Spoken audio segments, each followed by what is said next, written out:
Good evening. The latest on the China crisis. Chinese submarines have yet again attempted to intercept American naval forces headed for the South China Sea. Sally Jarvis is on the battle group flagship Independence. What can you tell us, Sally? Jim, this has been an extraordinary day. We have no details yet of the encounter, but we all know something major went on just 10 miles from the Independence. About 3 hours ago, we felt, rather than heard, this huge explosion. By chance, we had a TCN news camera team on board a Navy helicopter at the time.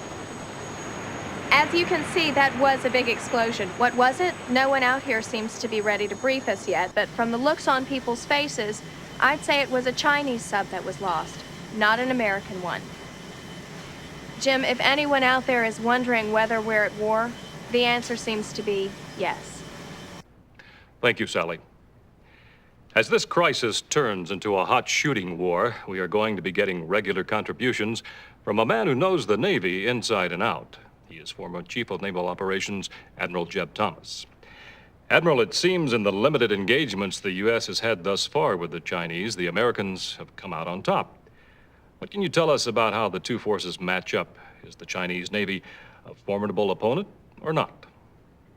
Any expert in naval strategy must first examine in depth the relative strength of the two forces and then compare that with the sophistication of each force. Your opinion, Admiral.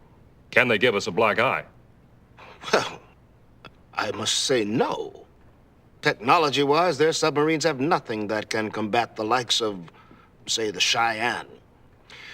If you were to describe the relative technology in terms of decades, the Chinese are in the 50s, we are in the 90s. Theirs are slow, underweaponed, and have little or no ELINT capability. ELINT? Electronic intelligence. Sensors, sonars, subsurface eavesdropping, that sort of thing. Admiral, I must interrupt you.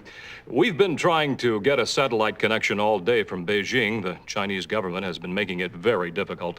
But we finally got one. Standing by live in the Chinese capital is our David Kendall. David.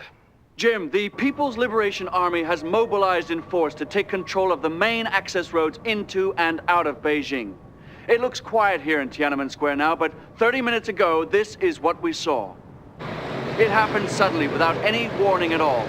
Given the fact that there have been no public demonstrations to put down, this may very well be a sign that the power struggle here has entered a new phase. This does not bear the signature of the man Deng wanted to be its successor, Jiang Zemin. Instead, it may be an indication that a more militant, hardline faction, perhaps led by Li Peng, is on top now. And that would be very bad news for the United States of America. As you can see, we've lost our satellite link with Beijing there. I'm joined now by Dr. Adrian Mann, our expert commentator on China. Dr. Mann, I remember when I was reporting from Tiananmen Square in 1989. We lost our satellite link then, and it was no accident. Well, Jim, the Chinese authorities take a very dim view of foreigners commenting adversely on internal Chinese affairs. And I fear that this is also a case of them deliberately cutting your link with China. We must hope our colleague David Kendall and his crew are still safe. Momentous events are stirring in that great land, and they bode ill for the safety of the world. To our friends and colleagues caught up in them, we say, Godspeed.